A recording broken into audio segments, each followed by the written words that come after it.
नमस्कार दोस्तों। अब लेबनान मोर्चे पर हालात पहले से कहीं ज़्यादा गंभीर दिखाई दे रहे हैं। ताज़ा घटनाक्रम में इजरायली सेना ने दावा किया है कि उसने दक्षिणी लेबनान में स्थित लगभग 900 साल पुराने ऐतिहासिक ब्यूफोर्ट किले और उसके आसपास की रणनीतिक पहाड़ियों पर कब्जा कर लिया है। ये वही किला है जिसे अरबी में कलात अल शफीक कहा जाता है और जो दक्षिणी लेबनान तथा उत्तरी इसराइल के बड़े हिस्से पर नज़र रखने के लिए बेहद महत्वपूर्ण माना जाता है। इस घटनाक्रम को केवल एक सैन्य सफलता नहीं बल्कि लेबनान के भीतर इजरायली उपस्थिति के बड़े विस्तार के रूप में देखा जा रहा है। खास बात यह है कि यह इलाका उस तथाकथित येलो लाइन से भी आगे है जिसे अप्रैल में युद्ध विराम के बाद इसराइल ने अपनी सुरक्षा सीमा के रूप में स्थापित किया था। पिछले कई दिनों से दक्षिणी लेबनान के पहाड़ी इलाकों में इजरायली सेना और हिजबुल्लाह के लड़ाकों के बीच भारी संघर्ष जारी था। इजरायली सेना ने लगातार हवाई हमले किए जबकि ज़मीनी सैनिक आगे बढ़ते रहे। इसी अभियान के दौरान ब्यूफोर्ट किले और उसके आसपास की ऊंची पहाड़ियों पर कंट्रोल स्थापित करने का दावा किया गया। इजरायली रक्षा मंत्री इजराइल काइट्स ने इससे पहले सेना को आदेश दिया था कि वे लितानी नदी को पार करके अपने अभियान का विस्तार करें और ब्यूफोर्ट रिज पर कब्जा करें। और इसराइल का कहना है कि उसके सैनिक इस इलाके में लंबे समय तक तैनात रहेंगे और इसे लेबनान में बनाए गए नए सुरक्षा क्षेत्रों का हिस्सा बनाया जाएगा। ब्यूफोर्ट किले का इतिहास बेहद दिलचस्प है।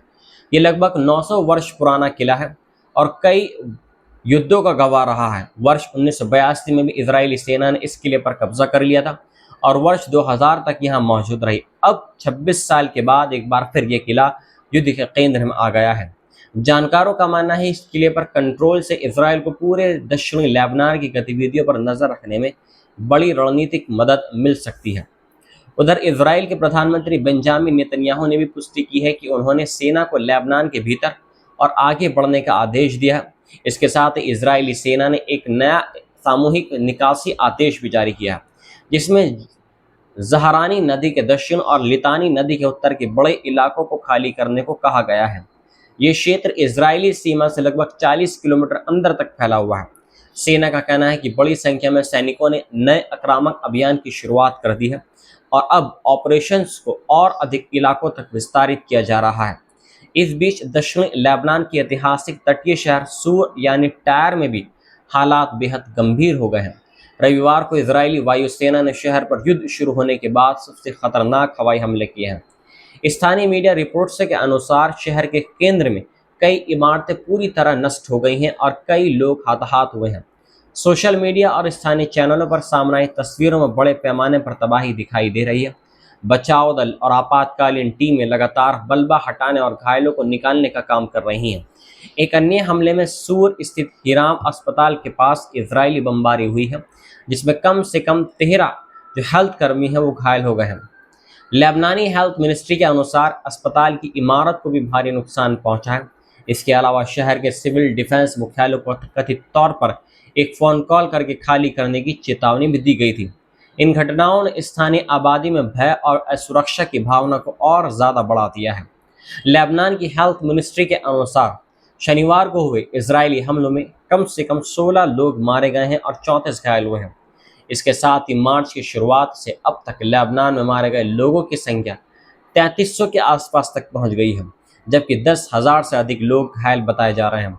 दूसरी तरफ इसराइल का दावा है कि इसी अवधि में उसके 25 सैनिक और कई नागरिक हिजबुल्लाह के हमलों में मारे गए हैं। हिजबुल्लाह भी लगातार जवाबी कार्रवाई कर रहा है।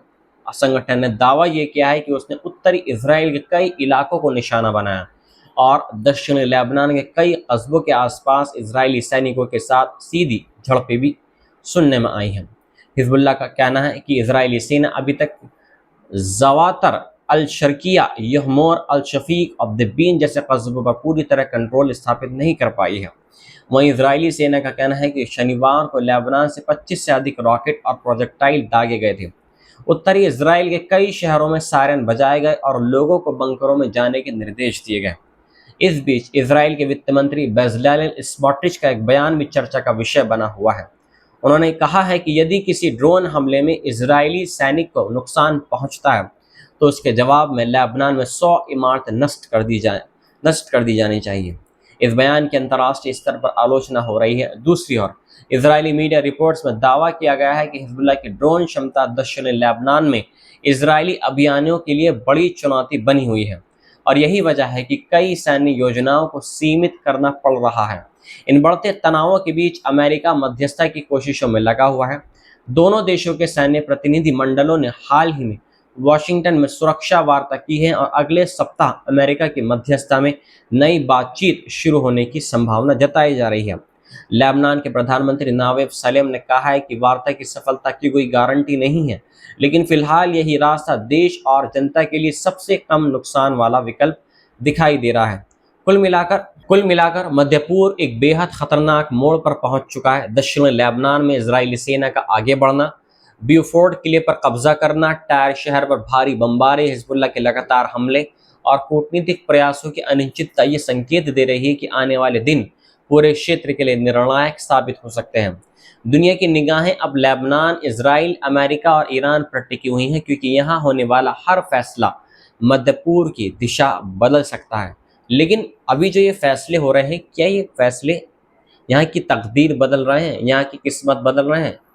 मैं तो नहीं मानता। जिस तरीके से जो मीडिया क्लेम्स कर रही है कि किस्मत बदल रहे हैं, लेकिन नहीं, ऐसा नहीं हो रहा है।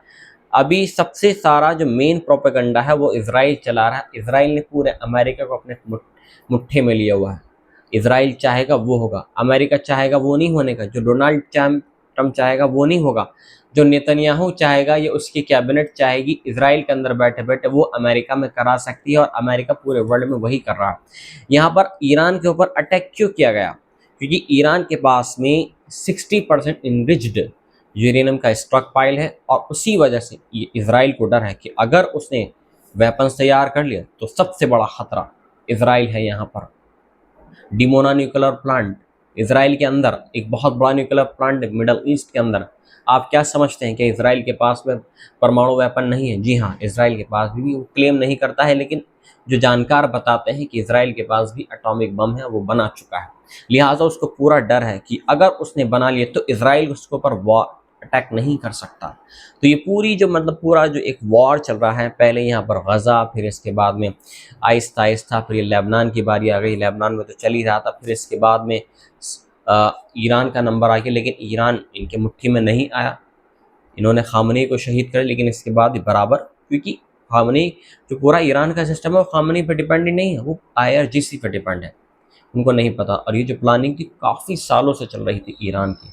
अब ये जो वॉर, इस वॉर की वजह से अमेरिका चाह रहा है कि कैसे न कैसे करके वॉर एस्केलेट ना हो, सीज फायर हो जाए, स्ट्रेट ऑफ हार्मोज का रास्ता भी खुल जाए, ताकि जो ऑयल की सप्लाई है, गैस सप्लाई है, जो भी ये है कि शिपमेंट सप्लाई होती है शिप के थ्रू, वो सब एक नॉर्मलाइजेशन की तरफ हो जाए। लेकिन इसराइल तो अपने यहाँ पर अड़ा हुआ है, और अमेरिका चाहता है कि उसकी इकोनॉमी पर फर्क ना पड़े। ये थी आज की अपडेट। मिलता हूँ मैं आपसे नई रिपोर्ट के साथ में। जय हिंद।